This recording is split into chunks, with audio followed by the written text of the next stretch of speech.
നമസ്കാരം.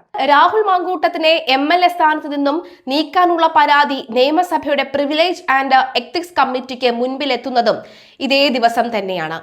കോൺഗ്രസിൽ നിന്ന് റോജി എം ജോണും ലീഗിൽ നിന്നുമുള്ള UA ലത്തീഫുമാണ് കമ്മിറ്റിയിലുള്ള പ്രതിപക്ഷ അംഗങ്ങൾ. ഇവർ സ്വീകരിക്കേണ്ട നിലപാട് ഇന്ന് രാവിലെ UDF പാർലമെന്റ് യോഗം ചർച്ച ചെയ്യും.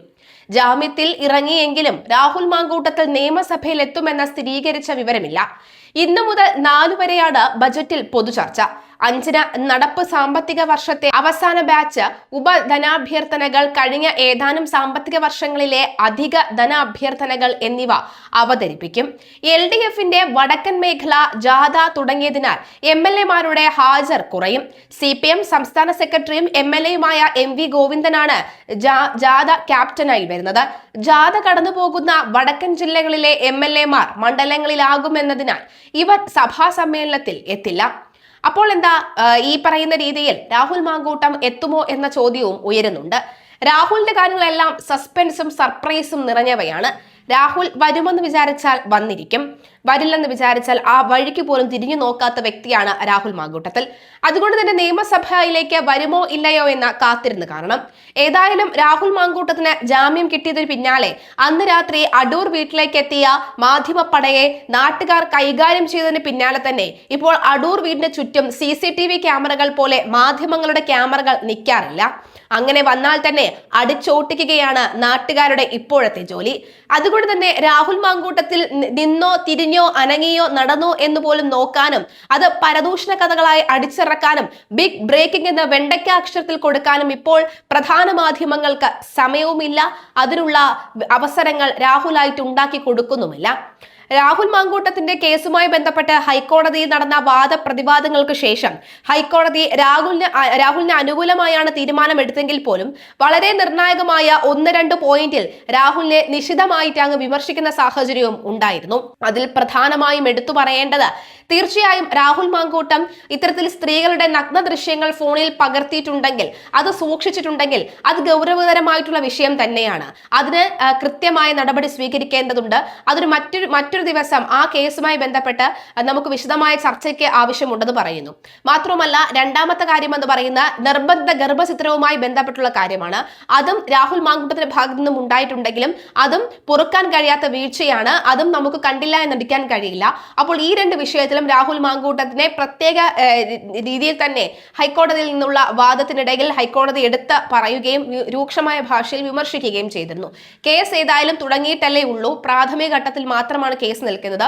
ഒരു കേസിന്റെയും അന്തിമഘട്ടത്തിലേക്ക് എത്തിക്കാൻ പോലീസിന് ഇതുവരെ കഴിഞ്ഞിട്ടില്ല എന്ന് പോലീസിനും കിട്ടി നല്ലൊരു കുട്ട്. എന്തായാലും ഈ 2 വിഷയങ്ങളിലും ഇനി നോക്കേണ്ടത് നിർണായക തെളിവുകളാണ്.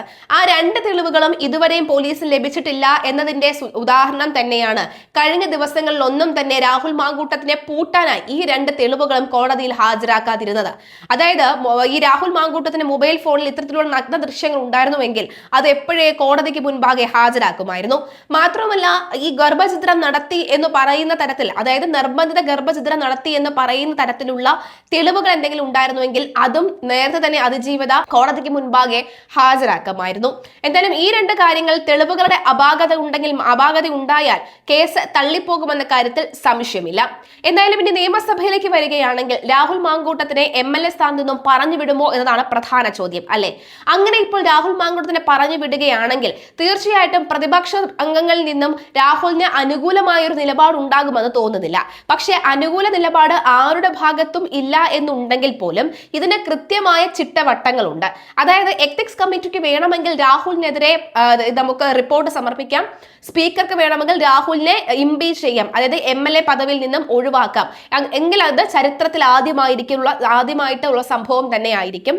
അതിന് ഒരു മുൻകൈ എടുക്കാൻ ഏതായാലും സ്പീക്കർ ഷംസീർ തയ്യാറാകുമോ എന്ന് കാത്തിരുന്ന് കാണേണ്ടതുണ്ട്. അത് മാത്രമല്ല, ഈ ഒരു തീരുമാനത്തിലേക്ക് പൊടുന്നനെ എത്തിച്ചെല്ലാൻ കഴിയില്ല. അതായത് രാഷ്ട്രീയ വൈരാഗ്യം വെച്ചുകൊണ്ട് പൊടുന്നനെ എത്തിച്ചെല്ലാൻ കഴിയില്ല. കാരണം 2 കൂട്ടരുടെയും, അതായത് പരാതിക്കാരി എന്ന് പറയാൻ പറ്റില്ല, 3 പരാതികളുണ്ട്. അങ്ങനെ 3 പരാതിക്കാരുടെയും മൊഴി എടുക്കണം. ഒപ്പം രാഹുൽ മാങ്കൂട്ടത്തിന്റെയും മൊഴി എടുക്കണം. അങ്ങനെ രാഹുൽ മാങ്കൂട്ടത്തിന്റെ മൊഴി എടുക്കുകയാണെങ്കിൽ ഹൈക്കോടതി പരാമർശങ്ങൾ കൃത്യമായി രാഹുലിനെ ഇവിടെ പരാമർശിക്കാം. മാത്രവുമല്ല, രാഹുൽ മാങ്കൂട്ടത്തിന് ചോദിക്കാം, സഭയിൽ ഇരിക്കുന്ന, അതും ഈ ഭരണപക്ഷത്തിരിക്കുന്ന 3 മന്ത്രിമാരുടെ കാര്യത്തിൽ നിങ്ങൾ എന്തു തീരുമാനമെടുത്തു, അതുപോലെ തന്നെയുള്ള അതേ അവകാശമുള്ള MLA തന്നെയാണ് ഞാനും. 3 മന്ത്രിയല്ല, ഒരു മന്ത്രി മറ്റ് MLA മാരും ഭരണപക്ഷത്തിരിപ്പുണ്ടല്ലോ. അവിടെയുള്ള MLA മാർക്ക് നേരെ ഒരു ചെറുവിരൽ പോലും അനക്കാതെ, ഒരു ചെറിയ റിപ്പോർട്ട് പോലും വരാത്ത സാഹചര്യത്തിൽ എന്നെ മാത്രം എന്തിന് കരുവാക്കുന്നു, വൈ മീ എന്ന ചോദ്യം അവർക്ക് എത്തിക്സ് കമ്മിറ്റിയുടെ മുൻപാകെ വെക്കാവുന്നതാണ്.